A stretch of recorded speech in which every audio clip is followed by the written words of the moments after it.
Well, hello and welcome to this week's YouTube video. First one for 2022. What an interesting week we have come into right now. We have a lot of economic news coming out, particularly the Federal Reserve announcement and press conference that will occur on Wednesday, just prior to the market closing.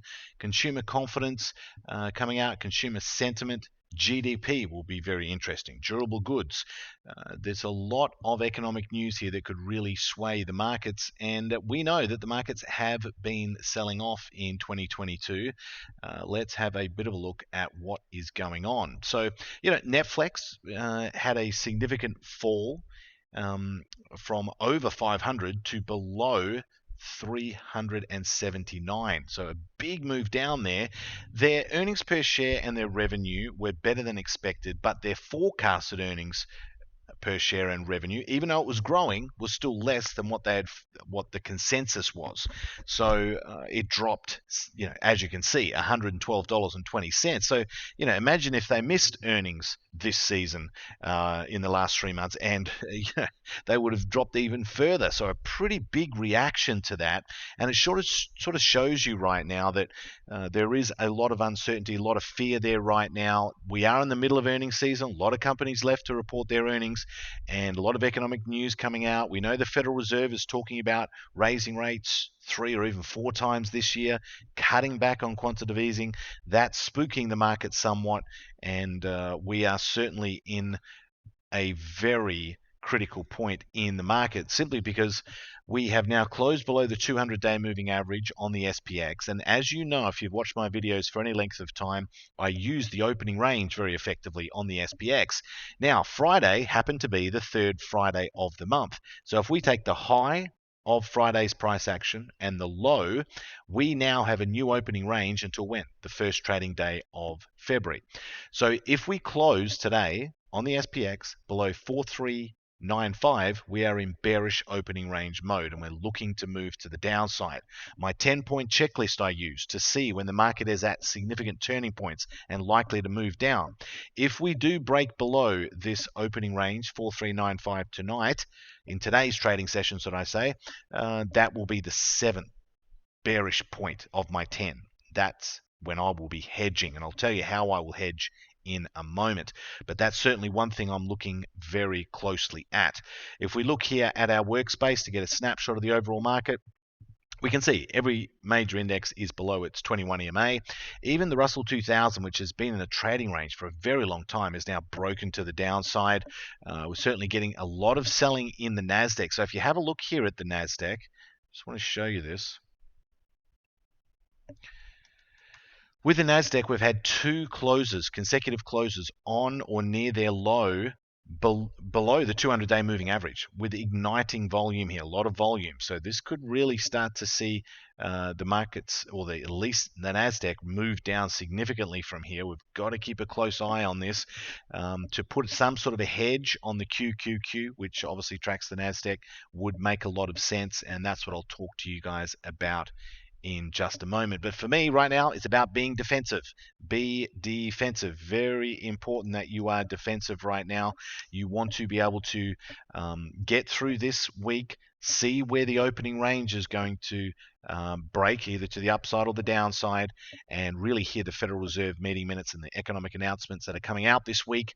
But for me, to have a hedge on the QQQ, if you have positions in that index, that makes a lot of sense to me, right? So that's what I'm going to be looking at now. Now, as far as new positions that we could get into, for me, this is one that I'm looking at to continue to move down, RIVN. Now, initially with the IPO, had a nice spike, and ever since then has been moving down.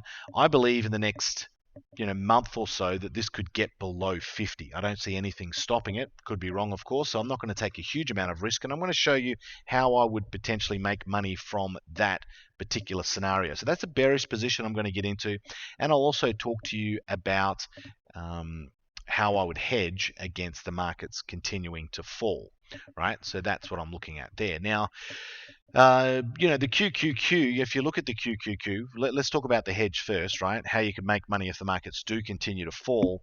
Last week, we bought the 360 strike put option on the QQQ, right, as a hedge. Okay, now that 360 strike put option that we bought for $1.92 for the 28th of January expiry is now worth $12.19. That's right, a $1,920 investment turned into $12,190 in a week. Yeah, or $192 investment turned into $1,219 in a week. So, to have a hedge like that on now makes a lot of sense, right? If it bounces from here, it's sitting on a 23.6% fib level as well, okay, when you look at the QQQ, and it may bounce from there. But again, I have to trade what I see and not what I think. So I see it closing on its low, which is bearish price action below the 200 with significant volume. I have to protect against that, right? So something you could do, right, totally up to you, of course, is you could set up a bear put debit spread. This is a low cost way of doing this, of hedging. And what I would do is I would sell the 330 strike put option for the 18th of February expiry and buy the 340. That would cost you $267 for one spread. Now, let's look at the math behind this. Right now, the QQQ is sitting at 351.69 as of today, right? So what's the goal here? Well, in order for it to make the most money, you want it to expire below 330. In other words, by the 18th of February, right? So if we go back to the actual trade, the 18th of February, okay, that's where the expiry is. So if it finishes below 330, the QQQ, that's when you will realize the maximum profit. It's going to cost us $267 a contract. Our potential upside is $733 a contract, so about 275% return on our risk. So what we could do though is we could set a stop at $1.30, so we're only risking $137 to potentially make $733. So that's a very good risk to reward, asymmetrical risk. So that's a way you could set that up, very low cost, and could pay you very nicely if the markets do continue to move down, particularly the NASDAQ, right? Or you could simply just buy the 330 out of the money strike put option for the 18th of Feb expiry for $5.70. That's more expensive, okay, so there's a bit more risk involved in that. However, if the markets do fall hard from here, this will make a lot more money. So a lot more potential profit to be made here, but you're putting more risk into the trade. You could set a stop on it as well and minimize your risk that way. So definitely some sort of a hedge on the QQQ right now, like we did last week, where we turned $1.92 on the 360 strike put option into $12.19 sort of does make a bit of sense, right? So just letting you know what we were doing. Now, that position that I spoke to you about on RIVN, you could do something like this. So I'd take this out to the 18th of March, okay, the 18th of March. So I would buy the 55 put, sell the 50. This is just an idea, right? And the limit price would be $1.78.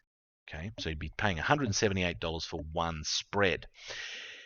So, just under 2 months, if it does fall from where it is now to below $50, we'll realize our maximum profit. Right now, it's trading at 64.51. We're taking it out to the 18th of the 3rd expiry, March expiry, 53 days from now. And the cost is $178 a contract. The potential upside is 322, 181% return on risk. But what I would do is probably set a stop here at 90 cents. So what does that mean? That means you're risking $88 a contract to potentially make $322 a contract. So the potential profit is 3.7 times higher than the risk you're taking. That's a great example of asymmetrical risk, where the profit you're taking is much higher than the risk, right? Or the profit you potentially can make is much higher than the risk you're taking, okay? So that's another way of setting that up. For me, right now, I'm being very defensive. I'm buying put options on any positions that we have with stocks that have earnings coming up. Very important that you do that. I'm hedging with the QQQ. I've got this bearish position here, and I think that is the very best way to do this. It'll be a very important week. Let's look at the opening range, see where the market's going to take us, and we need to really be focused in on that. Now, we know right now that Bitcoin is moving down, and that's dragging a lot of the Bitcoin mining stocks down with it. Let's have a look here at Bitcoin. Look at it in relation to the US dollar. And this is something here that is interesting with what's going on right now. Okay, now we can see that Bitcoin has had a substantial fall, right? About a 50% fall from its high here of around 68,000. So it definitely has had a significant fall. Could it fall down to 30? Absolutely. That's the next stop here. So that could certainly happen. But is it really influencing what people are doing in the cryptocurrency markets? Not really, right? We know that everything's down right now, right? Everyone knows that Bitcoin's down to around 35,000. You know, the S&P was down, gold, silver, whatever you like, it was down, right? And how does that impact the numbers though? Bitcoin's still a $700 billion market cap. The Bitcoin settlement volume in the last 24 hours was 12.9 billion. So it's not affecting the Bitcoin as far as settlement volume, that is for sure. When we look at the active addresses, they're now over 1 million for the first time ever. Mining reward value just in a 24-hour period was 35.1 million. So the miners don't care. They're still mining more than ever, and people are still acquiring Bitcoin more than ever. Nothing has really changed. 20% 1 year return, okay? Gold negative 1%, not much of a hedge against inflation there, and the S&P 500 about 16%. But if you look at the 2-year performance of Bitcoin, 350% compared to the 10-year performance of the S&P 500, in 2 years it's outperformed the markets in 10. So you've got to put this drop in perspective, and remember, above 38,000, now it's around 35.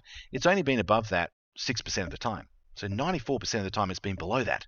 Okay, so people really get very fearful and very worried and caught up in all the headlines. Look at the maths. Look at what's going on here. And miners are still mining more than ever. And you can see the number of Bitcoin addresses now with 0.01 Bitcoin or more has hit all-time highs, right? The hash rate is at all-time highs. So miners don't care.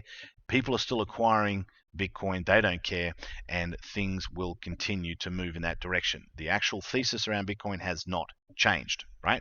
So that's another thing to understand, and there are some great opportunities in 2022 in Bitcoin mining stocks, provided you know how to analyze them, value them, and see where they're likely to move to. And we have some of those positions that we are looking at right now with our members. So that's just a quick snapshot of what's going on right now. Defense, be defensive right now. Look at the opening range on the SPX. Buy some hedge on the QQQ, that bearish position on RIVN, and keep an eye on this opening range. Very important. 4395 is the number to look at. If we close below that tonight, we are officially in opening range bearish mode and can continue to sell off. Let's see what the economic announcement gives us and the Federal Reserve this week, and we will talk again next week. Okay, I hope you found that useful. Talk to you again next week. All the best, and bye for now.